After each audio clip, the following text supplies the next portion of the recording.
Buenas noches, Boreto. ¿Cómo está? Muchas gracias por estar con nosotros. Un gusto compartir, Virginia, Mariano. Vamos con la pregunta marco. La Universidad Nacional de Córdoba a 1 año y medio de la gestión Milei. Empezaron con un conflicto que en abril del año pasado tuvo su pico, digamos. Cuéntenos cómo siguió eso y en qué situación están hoy a nivel presupuestario, sobre todo. Bueno, la situación sigue siendo crítica, quizás más profunda que el año pasado. Efectivamente, en el mes de abril del año pasado fue cuando se produjo esa gran concentración en todo el país, acá en Córdoba también.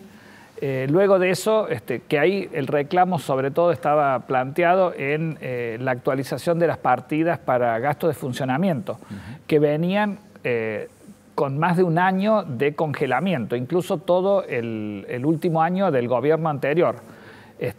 Y había sido calculado en el presupuesto del 2023 a valores de septiembre, así que imaginemos con la inflación que hubo en el 23, el atraso que tenían. Luego de esa manifestación hubo una actualización de esa partida del 270% que el gobierno reconoció. Eso permitió recomponer ese aspecto, pero lo que fue, digamos, se fue agravando fue el deterioro de los salarios docentes y no docentes. Para que tengamos una idea del presupuesto que recibimos las universidades de parte del Estado Nacional, más del 90% cubre salarios docentes y no docentes. El resto, un 7% más o menos, es partidas para gastos de funcionamiento. Eso es lo que se actualizó, digamos. Esa es la parte que se actualizó. Por supuesto que los salarios también tuvieron actualizaciones, pero fueron muy por detrás de la inflación. ¿Cuál es el cálculo hoy de la pérdida? Y hay una pérdida del poder adquisitivo superior al 30% en los salarios, en lo que va del año pasado y este año. O sea, hemos perdido mucho con respecto a la inflación. Ya partíamos de salarios que no son muy importantes, o sea, nunca los salarios docentes en las universidades argentinas lograron estándares incluso comparables a universidades de nuestro entorno más cercano, Brasil, Chile, países de Centroamérica, México. Siempre estuvimos muy por debajo de los salarios de las universidades de esos países.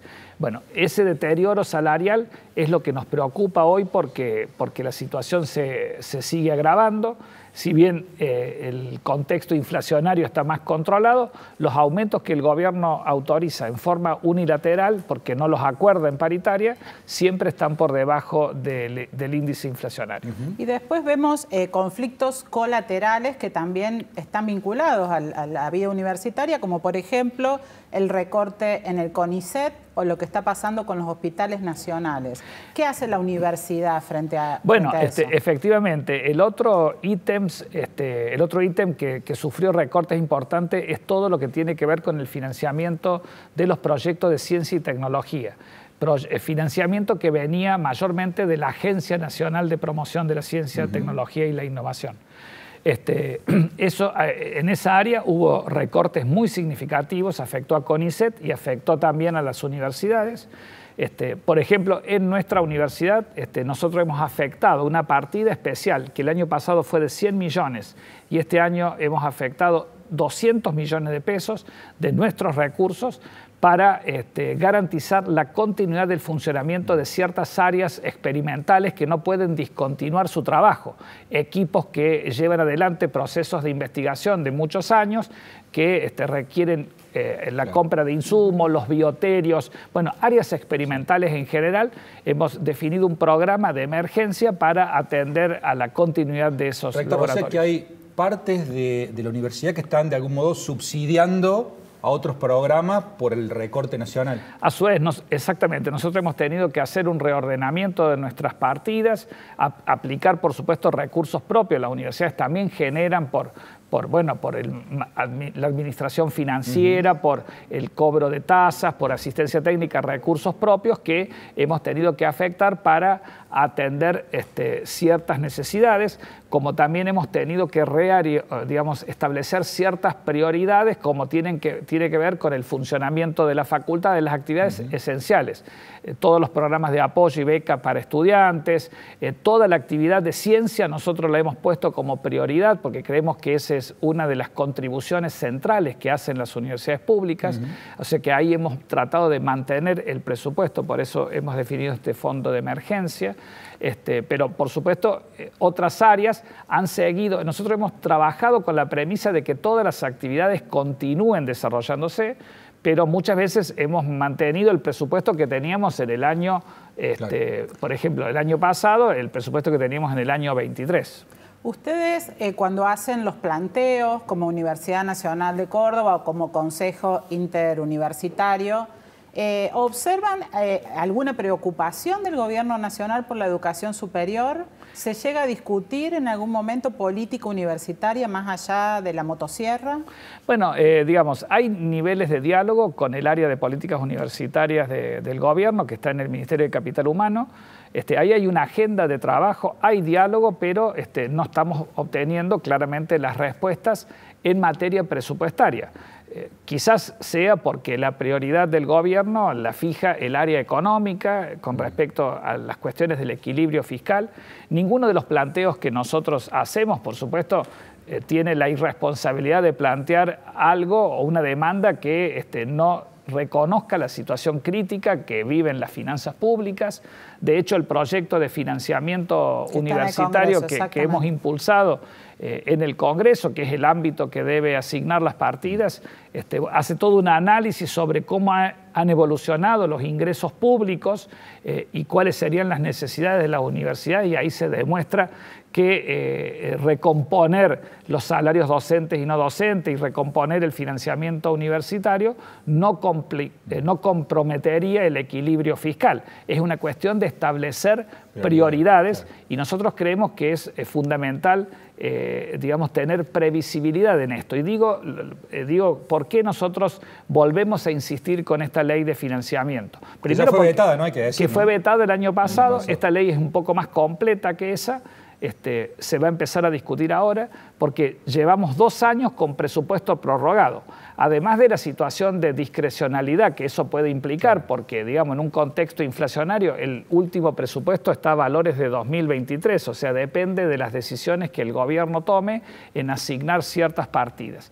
Pero además porque la naturaleza de las actividades que desarrollamos en la universidad, la actividad de enseñanza, las actividades de investigación, no pueden discontinuarse, o sea, tienen que tener algún grado de posibilidad de planificarse en el mediano plazo. Por eso que la cuestión presupuestaria es relevante tener por lo menos un horizonte claro acerca de con qué presupuesto vamos a contar. Rector, y respecto de todo este manejo para arreglársela con lo poco que hay, digamos, para decirlo simplemente, ¿cuál es el impacto real que tiene en la universidad? Por ejemplo, en los profesores, los no docentes. ¿Se está produciendo algún tipo de salida de docentes? Digo, ¿ustedes están mensurando ese impacto? Bueno, estamos efectivamente tratando de determinar el impacto de ese tipo de situaciones que existen. Los gremios docentes han planteado esta situación. En algunas facultades se plantea que existen situaciones de este tipo. No tenemos una magnitud del problema, pero ciertamente, como les decía, el desincentivo que se genera con salarios que cada vez se deprimen más hace muy difícil a la universidad retener recursos humanos muy valiosos, sobre todo los más jóvenes, los que a lo mejor se han formado en el posgrado, obteniendo maestrías o doctorados, que son recursos valiosos para renovar nuestra planta de docentes e investigadores, que seguramente van a buscar otros horizontes en el sector privado, que no es incompatible, pero la universidad necesita tener una masa crítica muy importante. Así que si eso no se revierte en el mediano plazo, obviamente va a tener un impacto en términos de algo que ha distinguido a las universidades públicas, que es la calidad del trabajo que se realiza en materia educativa y en materia de investigación. Antes de pasar a la parte más política de la nota con Julián Cañas,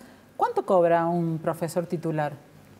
Bueno, un profesor titular de máxima antigüedad, o sea, con toda la antigüedad y con todos los títulos de doctorado y a nivel full time, debe estar en el orden de los 2,5 millones de pesos. ¿De bolsillo? Estamos hablando de bolsillo, más o menos eso, si no le impacta algo de ganancias, sin ganancias. Pero estamos hablando el máximo sueldo que un profesor podría, claro, de máxima categoría. Para que ustedes tengan ¿Puede haber sueldos de 200.000 pesos? Y puede haber sueldos, sí, porque cuando son dedicaciones simples y de categorías bajas de docentes, sí. Pero ahí son 10 horas, hay cargos de 10 horas, hay cargos de 20 horas y cargos de 40 horas. El que yo estoy señalando es un cargo full time de 40 horas semanales con máxima antigüedad, sería lo máximo, es decir, que puede aspirar la máxima de jerarquía docente. Para darles una idea comparativa, yo les comenté los salarios. Hace poco estuve en la Universidad de Panamá, o sea, no estuve en Estados Unidos, no estuve en Europa. Los profesores similares cobran $6.500 mensuales, para que tengamos una dimensión, y no son países... 2.000 aproximadamente. Claro, acá estaríamos hablando de $2.000 en ese caso. Por supuesto que los cargos de dedicación exclusiva, como el que yo les señalo, son menos del 10% de la cantidad de cargos en la universidad. La mayoría de los cargos universitarios son de semidedicación y dedicación simple y de categorías inferiores, por lo tanto todos los salarios están muy por debajo de ese valor, digamos. Julián. ¿Cómo le va, rector? Muy buenas noches. Vamos a hablar un poco de política universitaria. Días pasados se renovaron las autoridades de las distintas facultades y un dato político sobresaliente fue que su espacio ganó en la Facultad de Derecho. ¿Qué balance hace de estas elecciones? Bueno, en el caso particular en realidad todas las elecciones en primer lugar se desarrollaron por suerte, normalmente se produjo un recambio de los decanatos de las 15 facultades. En general los mismos espacios que venían conduciendo las facultades que continúan al frente de las mismas. En Derecho hubo un cambio, pero también con un sector con el cual se venía trabajando de manera conjunta anteriormente. Se dio una situación a partir de los sucesos de la candidatura del doctor Yancy, que era incompatible con lo que planteaba el estatuto, que implicó, digamos, la conformación de 2 listas y un cambio de la conducción de esa facultad. El año que viene se le vence su mandato, en mayo, si no tengo mal entendido. ¿Aspira a ir por la reelección? No es una decisión que hemos tomado todavía porque, como digo, recién acaban de concluir los procesos electorales. Las decanas y los decanos que resultaron electos recién van a asumir el 1 de agosto, o sea que tenemos que dejar caminar un poco, me parece, las nuevas gestiones que se inicien como para poder poner en la agenda. Además estamos con esta situación que venía describiendo, en una situación crítica que la verdad que me parece que no hay razones para acelerar una discusión respecto de el recambio de las autoridades rectorales, en mi caso, que va a ser recién en mayo del año que viene la elección. Como digo, después de que asuman las nuevas autoridades de los decanatos, que va a ser el 1 de agosto, porque se ocurrieron ahora las elecciones, pero los mandatos recién inician ahí, ahí va a empezar seguramente a conversarse el proceso que viene, digamos. Como dirigente político, además, al margen de la cuestión institucional de la universidad, ¿cómo está viendo el relacionamiento de la Unión Cívica Radical con La Libertad Avanza? Porque, es bastante complejo, hay gente que rechaza abiertamente, hay otros que son aliados, de hecho hay algunos con peluca que forman parte, han hecho un bloque aparte en el Congreso. Sí, la verdad es que estoy muy alejado de la actividad política partidaria, si bien tengo una militancia, una identificación con el radicalismo, siempre mi trabajo ha estado centrado y sigue centrado en el ámbito universitario.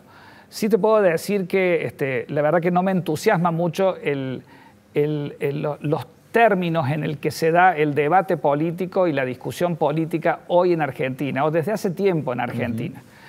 No me estoy poniendo por encima de eso, simplemente digo, no me entusiasma, no me gusta estos escenarios de polarización que no son propios de este gobierno, sino que también ocurrieron durante la etapa del kirchnerismo. Me parece que eso muchas veces lo que provoca es una degradación del debate político, de la discusión, de las ideas, donde priman por ahí determinadas situaciones que están lejos de los argumentos o de las razones para justificar o impulsar una medida u otra medida. Así que podría decir que estamos viviendo una situación política con una dinámica que cambia constantemente, que entre una semana y otra puede cambiar, que no logra estabilizarse. Creo que eso no es bueno en general para las instituciones, para los problemas que hay que resolver en la sociedad, pero bueno, es la dinámica que se ha instalado no solo en este país, sino en muchos lugares en estos tiempos. No es algo que me entusiasme esa cuestión. Así que la verdad que estoy muy lejos, lo miro simplemente como un espectador y esa es la valoración que hago de ese escenario. No cuestiono lo que hacen los dirigentes políticos porque entiendo que esa es la dinámica a la que hay que adaptarse. Digo, los dirigentes políticos partidarios, los que están en la arena partidaria de la discusión electoral en este momento. O sea, porque esas son las condiciones que caracterizan este tiempo. Sí. Por más que no me gusten, bueno, eso es lo que hay, digamos. Rector, por estos días el Gobierno Nacional transparentó que va a reflotar el canal Paca Paca. Se conoció que compraron un dibujito animado estadounidense basado en ideas libertarias. Y uno de los capítulos más impactantes de lo que se vio hasta ahora es uno en el que les dicen a los chicos que no vayan a la universidad, que no vale la pena ir a la universidad, que es un gasto muy grande. Quería saber, bueno, ¿qué le produce eso? Y que nos cuente un poquito cuál es el perfil del estudiante universitario en Córdoba. Bueno, obviamente, digamos, no estoy de acuerdo con el uso de esos canales o de esos espacios para este tipo de cuestiones que me parece, se habla tanto del tema del adoctrinamiento y demás, me parece que la verdad que es como más de lo mismo. Se cuestionaba que el gobierno anterior impulsaba ciertas acciones de ese tipo, ahora se hace exactamente lo mismo o algo parecido. La verdad que eso no lo comparto. Bueno, y los estudiantes hoy por hoy es muy difícil tener una caracterización así muy uniforme. Pero bueno, es una generación, la de los jóvenes que recibimos en la universidad, muy diferente a la de hace pocos años incluso. Quizás muy impregnada por los momentos complejos que vivió esa juventud en la pandemia, justo en su etapa de crecimiento, de desarrollo, hace que, bueno, sea por ahí, digamos, les cueste adaptarse a lo que nosotros ofrecemos. Por lo tanto, estamos bien atentos a pensar de qué modo tenemos que cambiar nuestras formas de enseñar, nuestros modelos de enseñanza, porque de algún modo tenemos que reconocer esas realidades. Quizás una característica es que estén pensando más en el corto plazo, más en la inmediatez, en respuestas más rápidas. Por eso también hay una cierta demanda por carreras más cortas. La universidad viene trabajando en ese tipo de ofertas, además de las tradicionales. Bueno, los procesos estos de cambios en los sistemas educativos no son tan sencillos de implementar en el corto plazo, pero de todas maneras, al margen de esas demandas que podemos tener de los jóvenes, es una demanda también de un contexto de cambios vertiginosos que están dados por el avance científico-tecnológico, el desarrollo de la inteligencia artificial. Si las instituciones no desarrollamos capacidad de adaptarnos a esos cambios, bueno, las ofertas o las demandas que existen van a ser satisfechas por otros actores, ya sea por empresas, por otras organizaciones. De modo tal que resolver el desfase que se produce entre, por ejemplo, las demandas de nuevas competencias que se requieren en el mundo del trabajo, con la capacidad de los sistemas educativos para adaptarse a esas nuevas demandas, resolver ese desfase de un modo eficaz y rápido, es quizás el desafío de gestión más importante que tenemos las instituciones educativas. Los jóvenes en general, como digo, están con un ritmo más de inmediatez, más acelerado, con demandas que tienen que ver con ese tipo de cuestiones. Por último, por ahí una pregunta un poco amplia, pero voy a apelar a la síntesis suya. ¿Cómo impacta del lado de la universidad el hecho de la crisis económica persistente? No del lado de los ingresos, que sabemos que están pisados, pero me refiero, digo, ¿quién son los que llegan a la universidad? Ustedes ven que, por ejemplo, hay franjas etarias o franjas socioeconómicas que se han alejado de la universidad por el impacto de la crisis tan... Bueno, sí, efectivamente, por ejemplo, para los estudiantes del interior, venir a la universidad, venir a la ciudad de Córdoba, instalarse en la ciudad de Córdoba no es sencillo, por eso estamos tratando de apuntalar programas de becas, también la Nación, por eso también la residencia universitaria está en esa dirección, por eso también en el proyecto de presupuesto estamos planteando la necesidad de actualizar las becas nacionales, las becas Progresar y las Manuel Belgrano, que financia el gobierno nacional. Efectivamente eso impacta, por eso también estamos pensando en reformular en el marco de estas también demandas los formatos de algunas ofertas educativas, formatos híbridos o, digamos, incursionar más fuertemente en la educación a distancia, en ofertas de educación a distancia, cosa que nuestra universidad formatos híbridos tiene, pero no tiene carreras ofrecidas como carreras a distancia. Uno de los propósitos que nos estamos planteando en el corto y mediano plazo es desarrollar ofertas educativas de trayectos o de carreras más cortas bajo el formato de educación a distancia, entre otras cosas para generar mejores oportunidades. Más allá de que también, además de nuestras carreras tradicionales, la universidad ha incursionado en otras ofertas de capacitación que abarcan a otros segmentos de la población, como por ejemplo la escuela de oficios o los programas que se llevan al interior a través de las universidades populares,